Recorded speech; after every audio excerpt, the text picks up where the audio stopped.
ನಡಿ, ಈಗ ಶುರು ಮಾಡೋಣ. ಕೇಸರಿಯಿಂದ ಮನೋಲ್ಲಾಸ ಮನಸ್ಸು ಮತ್ತೇರಿ ಕುಣಿದಾಡಿದೆ ನೋಡು, ಮನಸ್ಸು ಮತ್ತೇರಿ ಕುಣಿದಾಡಿದೆ ನೋಡು.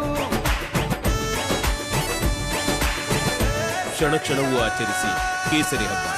ವಿಮಲ್, ಬಾಯಲ್ಲಿ ಹೇಳಿ ಕೇಸರಿ. ಅಂಜಲಿ ಹಂತಕ ಆರೋಪಿ ಗಿರೀಶನನ್ನು ಈಗಾಗಲೇ ಹುಬ್ಬಳ್ಳಿ ಧಾರವಾಡ ಪೊಲೀಸರು ಬಂಧನ ಮಾಡಿರುವಂಥದ್ದು. ಆದರೆ ಆತನನ್ನು ಬಂಧನ ಮಾಡಿರುವಂಥ ರೋಚಕತೆ ಅತ್ಯಂತ ನಿಜಕ್ಕೂ ಹುಬ್ಬಳ್ಳಿ ಧಾರವಾಡ ಪೊಲೀಸರು ಈಗಾಗಲೇ ದಾವಣಗೆರೆಯಿಂದ ಆತನನ್ನು ಬಂಧನ ಮಾಡಿರುವಂಥದ್ದು. ಈ ಬಗ್ಗೆ ಮಾತನಾಡಲಿಕ್ಕೆ ಹುಬ್ಬಳ್ಳಿ ಧಾರವಾಡ ಪೊಲೀಸ್ ಕಮಿಷನರ್ ಆಗಿರುವಂಥ ರೇಣುಕಾ ಸುಕುಮಾರ್ ಅವರು ನಮ್ಮ ಜೊತೆಗೆ ಅವರನ್ನ ಮಾತಾಡ್ತೀನಿ. ಮೇಡಮ್, ಎಷ್ಟು ಗಂಟೆಗೆ ಅದನ್ನು ಬಂಧನ ಆಯಿತು ಮೇಡಮ್? ರಾತ್ರಿ ಸರಿ ಸುಮಾರು 10:30-11 ಗಂಟೆ ಸುಮಾರಿಗೆ ನಮಗೆ ಇನ್ಫಾರ್ಮೇಷನ್ ಸಿಗುತ್ತೆ. ಆವಾಗ ರೈಲ್ವೆ ಪೊಲೀಸ್ ಅವರ ಇನ್ಫಾರ್ಮೇಷನ್ ಆಧರಿಸಿ ನಮ್ಮಲ್ಲಿದ್ದ ಟೀಮು, ದಾವಣಗೆರೆಯಲ್ಲಿ ಇದ್ದಂತಹ ಟೀಮು ಅವನ್ನ 11 ಗಂಟೆ ಸುಮಾರಿಗೆ ವಶಕ್ಕೆ ಪಡ್ಕೋತಾರೆ. ಎಲ್ಲಿಂದ ಎಲ್ಲಿಗೆ ಪ್ರಯಾಣ ಮಾಡ್ತಾ ಇರ್ತಾರೆ ಮೇಡಮ್ ರೈಲ್ವೆ ಮೂಲಕ? ಅವನು ನಿನ್ನೆ ದಿವಸ ಅವನು ಮೈಸೂರಿಂದ ಹೊರಟು ಅವನದು ಆಬ್ಜೆಕ್ಟಿವ್ ಗೋವಾ ಹೋಗಬೇಕು, ಗೋವಾದಿಂದ ಮುಂದೆ ಬಾಂಬೆ ಹೋಗಿ ತಲೆಮರೆಸ್ಕೋಬೇಕು ಅಂತ ಹೇಳಿ ಅವನು ಪ್ಲ್ಯಾನ್ ಇತ್ತು. ಅದರ ಪ್ರಕಾರ ಅವನು ಹೊರಟಿದ್ದ ಅಂತ ಸದ್ಯದ ಮಾಹಿತಿ ಪ್ರಕಾರ ನಮಗೆ ಗೊತ್ತಾಗಿದೆ. ಬಟ್ ಬೇರೆ ಬೇರೆ ಅಂಶಗಳನ್ನು ಬೇರೆ ಬೇರೆ ಆಯಾಮಗಳಲ್ಲಿ ನಾವು ಪರಿಶೀಲನೆ ಮಾಡ್ತಾ ಇದ್ದೀವಿ.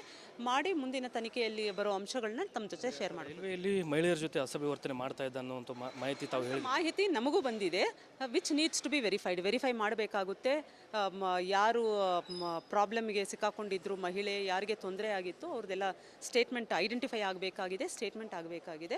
ಬಟ್ ಅದರ ಬಗ್ಗೆ ಖಚಿತ ಮಾಹಿತಿ ಸಿಕ್ಕ ಮೇಲೆ ನಾವು ತಮ್ಮ ಜೊತೆ ಶೇರ್ ಮಾಡ್ತೀವಿ. ಪರಿಸ್ಥಿತಿ ಯಾವ ರೀತಿ ಇದೆ ಮೇಡಮ್? ಅವನಿಂದ ಯಾವ ರೀತಿ ಮಾಹಿತಿಗಳು ತಮಗೆ ಲಭ್ಯ ಆಗಿದೆ? ಈಗ ಸದ್ಯ ಅವನು ಮಾತಾಡೋ ಪರಿಸ್ಥಿತಿಯಲ್ಲಿಲ್ಲ. ತೀವ್ರ ಗಾಯ ಆಗಿರೋದ್ರಿಂದ, ತಲೆಗೆ ಮುಖಕ್ಕೆ ಗಾಯ ಆಗಿರೋದ್ರಿಂದ ಅವನಿಗೆ ಹೆಚ್ಚಿನ ಚಿಕಿತ್ಸೆ ಅವಶ್ಯಕತೆ ಇದೆ. ಸೊ ಅದು ಟ್ರೌಮಾ ಕೇರ್ ಟ್ರೀಟ್ಮೆಂಟ್ ಆದಮೇಲೆ ಡಾಕ್ಟರ್ ಕ್ಲಿಯರೆನ್ಸ್ ತಗೊಂಡು ಒಂದು ಫರ್ದರ್ ಸ್ಟೇಟ್ಮೆಂಟು ತಗೋತೀವಿ. ಅಂಜಲಿ ಹಂತಕ ಆರೋಪಿ ಗಿರೀಶನನ್ನು ಈಗಾಗಲೇ ಹುಬ್ಬಳ್ಳಿ ಧಾರವಾಡ ಪೊಲೀಸರು ಬಂಧನ ಮಾಡಿರುವಂಥದ್ದು.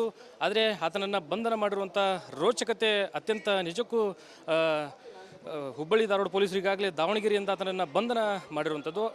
ಈ ಬಗ್ಗೆ ಮಾತನಾಡಲಿಕ್ಕೆ ಹುಬ್ಬಳ್ಳಿ ಧಾರವಾಡ ಪೊಲೀಸ್ ಕಮಿಷನರ್ ಆಗಿರುವಂಥ ರೇಣುಕಾ ಸುಕುಮಾರ್ ಅವರು ನಮ್ಮ ಜೊತೆಗೆ ಅವರನ್ನ ಮಾತಾಡ್ತೀನಿ.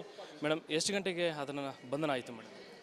ರಾತ್ರಿ ಸರಿ ಸುಮಾರು 10:30-11 ಗಂಟೆ ಸುಮಾರಿಗೆ ನಮಗೆ ಇನ್ಫಾರ್ಮೇಷನ್ ಸಿಗುತ್ತೆ. ಆವಾಗ ರೈಲ್ವೆ ಪೊಲೀಸ್ ಅವರ ಇನ್ಫಾರ್ಮೇಷನ್ ಆಧರಿಸಿ ನಮ್ಮಲ್ಲಿದ್ದ ಟೀಮು, ದಾವಣಗೆರೆಯಲ್ಲಿ ಇದ್ದಂತಹ ಟೀಮು ಅವನ್ನ 11 ಗಂಟೆ ಸುಮಾರಿಗೆ ವಶಕ್ಕೆ ಪಡ್ಕೋತಾರೆ. ಎಲ್ಲಿಂದ ಎಲ್ಲಿಗೆ ಪ್ರಯಾಣ ಮಾಡ್ತಾ ಇರ್ತಾರೆ ಮೇಡಮ್ ರೈಲ್ವೆ ಮೂಲಕ? ಅವನು ನಿನ್ನೆ ದಿವಸ ಅವನು ಮೈಸೂರಿಂದ ಹೊರಟು ಅವನದು ಆಬ್ಜೆಕ್ಟಿವ್ ಗೋವಾ ಹೋಗಬೇಕು, ಗೋವಾದಿಂದ ಮುಂದೆ ಬಾಂಬೆ ಹೋಗಿ ತಲೆಮರೆಸ್ಕೋಬೇಕು ಅಂತ ಹೇಳಿ ಅವನು ಪ್ಲ್ಯಾನ್ ಇತ್ತು. ಅದರ ಪ್ರಕಾರ ಅವನು ಹೊರಟಿದ್ದ ಅಂತ ಸದ್ಯದ ಮಾಹಿತಿ ಪ್ರಕಾರ ನಮಗೆ ಗೊತ್ತಾಗಿದೆ. ಬಟ್ ಬೇರೆ ಬೇರೆ ಅಂಶಗಳನ್ನು ಬೇರೆ ಬೇರೆ ಆಯಾಮಗಳಲ್ಲಿ ನಾವು ಪರಿಶೀಲನೆ ಮಾಡ್ತಾ ಇದ್ದೀವಿ. ಮಾಡಿ ಮುಂದಿನ ತನಿಖೆಯಲ್ಲಿ ಬರೋ ಅಂಶಗಳನ್ನ ತಮ್ಮ ಜೊತೆ ಶೇರ್ ಮಾಡಿ. ರೈಲ್ವೆಯಲ್ಲಿ ಮಹಿಳೆಯರ ಜೊತೆ ಅಸಭ್ಯವರ್ತನೆ ಮಾಡ್ತಾ ಇದ್ದ ಅನ್ನುವಂಥ ಮಾಹಿತಿ ತಾವು ಹೇಳಿ, ಮಾಹಿತಿ ನಮಗೂ ಬಂದಿದೆ.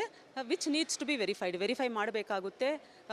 ಯಾರು ಪ್ರಾಬ್ಲಮ್ಗೆ ಸಿಕ್ಕಾಕೊಂಡಿದ್ರು, ಮಹಿಳೆ ಯಾರಿಗೆ ತೊಂದರೆ ಆಗಿತ್ತು, ಅವ್ರದ್ದೆಲ್ಲ ಸ್ಟೇಟ್ಮೆಂಟ್ ಐಡೆಂಟಿಫೈ ಆಗಬೇಕಾಗಿದೆ, ಸ್ಟೇಟ್ಮೆಂಟ್ ಆಗಬೇಕಾಗಿದೆ.